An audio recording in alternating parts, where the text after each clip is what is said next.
What a headshot! What a head! How's it guys, this is Dayvy, FPL, and welcome back to the Fantasy Premier League video here on my channel. Now for the finale of the Overpriced Position series, we're going over the Overpriced Goalkeepers and deciding which goalkeepers you guys should potentially avoid. Now big disclaimer, I've done this at the beginning of all my Overpriced videos. Just because a goalkeeper is featured in this video doesn't necessarily mean that they're a bad FPL asset. There might have been factors such as they were injured last season, they might have been rotated quite heavily, or they might have just joined in the January transfer window. I'll be going through all those factors in this video. So as mentioned, the finale of this series, but don't worry, a new series will be dropping next week. We'll be actually going over the best options, taking all the stats into account, XG, XA, all that good stuff. What FPL assets should be in your teams.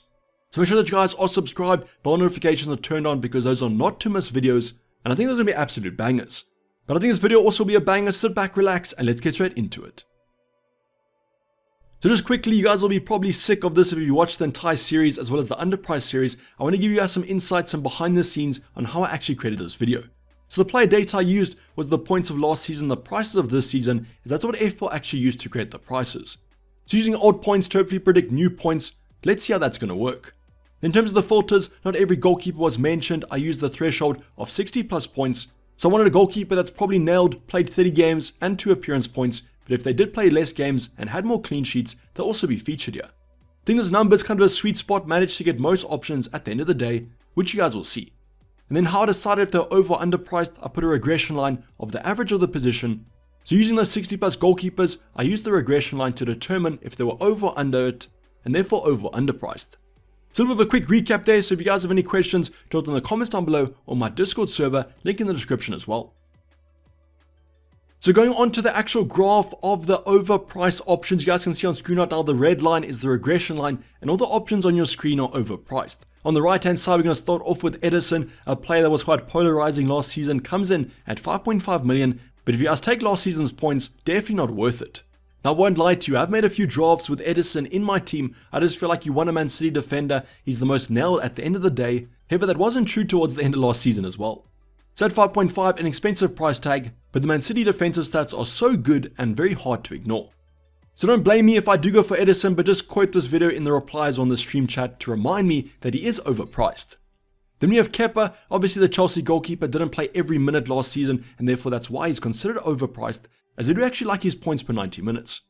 Same could be said about Lloris, I guess, but he's going to be departing the club, so let's ignore him for now. Then we skip all the way to the 4.5 bracket, and there are going to be kind of 5 goalkeepers here, but there's a lot to be said behind the scenes, so let's go over them in a bit more depth.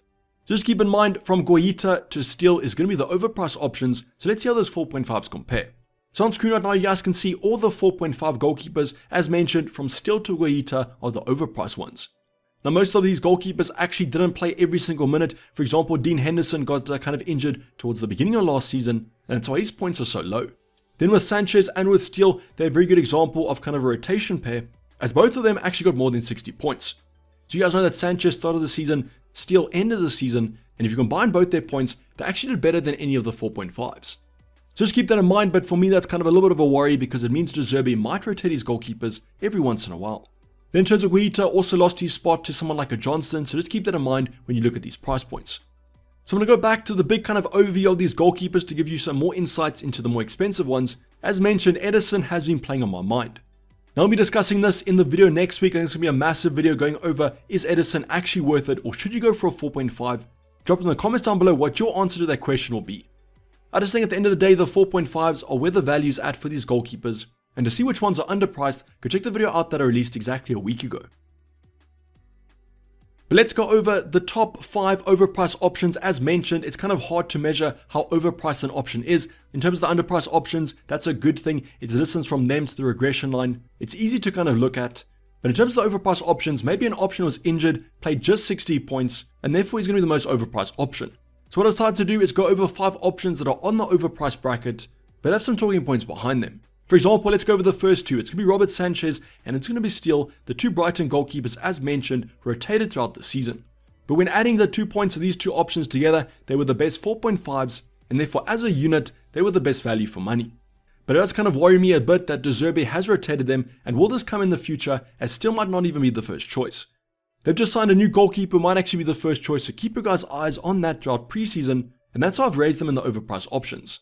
Then we have Kepa, a player that also comes in a more expensive price tag, was in my first draft, but I don't exactly know if he's worth it.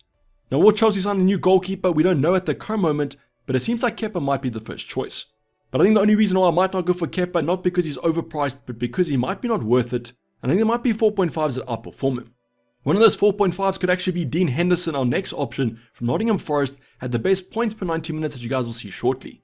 But he is a slight avoid for me because all those points came from penalty saves, and that's not sustainable in my opinion. But he was injured for the majority of last season, but looks to be back in training, but keep your guys' eyes on this one, as there are a lot of question marks about his transfer situation.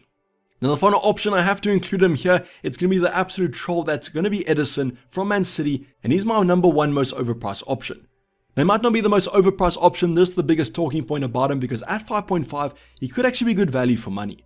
You're getting a Man City defender that starts every game. Yes, he only gets clean sheets, no kind of save points, and that's why the general consensus is that he's overpriced because he's going to get you a 6-point max. But that might be enough, but not enough for this video, as there were goalkeepers at 4.5 that are outperforming him. So please just be cautious if you guys are going to choose Edison. Haven't seen him in many people's drafts, but the casual managers might pick him. So if you are watching this video, maybe remove him from that draft. But I do know what that feels like because I had him in a few drafts, but I promise I was just playing around. But let me know in the comments down below, which kind of overpriced options are you guys looking at? Are you looking at a steal from Brighton? Do you think he could actually be a steal this season? And don't lie, how many drafts had Edison in them? And the last talking point to go over is going to be the points per 90 minutes. I wanted to show you guys, give you guys a flavor of another stat to look at when you are choosing your goalkeeper. Now I'll be going over this more in depth in the next video when I do go over which goalkeepers to actually pick. Now as you guys can see, Dean Henderson at the top right hand side, he has the best points per 90 minutes. That was due to the fact that he made a couple of penalty saves at the start of last season. He then got injured, so in terms of averaging, he played a lot less games, and therefore this is more unreliable. Then we have Alisson, Reyes, Steele and Pope at a nice sort of section there. Steele's in great company if he does manage to cement that first place, as he is cheaper than those other options. We then have Kepa, who had a great kind of end to last season, so if he is first choice, might be an alternative at that more expensive price tag. Other than that, not a lot of options to kind of look at, except for maybe Edison as the second option. Just remember, I did kind of cut this at 3.4, so there were other goalkeepers that had worse performance than Pickford. But I mean, for a 5.5 goalkeeper, Edison's points are absolutely terrible, so even more of an example of why he had a bad season and to avoid him. But in terms of this, it's going to be super interesting to see who's the Brighton goalkeeper because they do have my eye. That's basically all for the video, guys. Hope you did enjoy it. Please don't forget to like if you didn't, subscribe if you haven't subscribed yet. I'll be seeing you guys for loads more preseason content with a few drafts coming this weekend. But I'm myself, this has been Dayvy FPL and I'm out. Cheers, bye.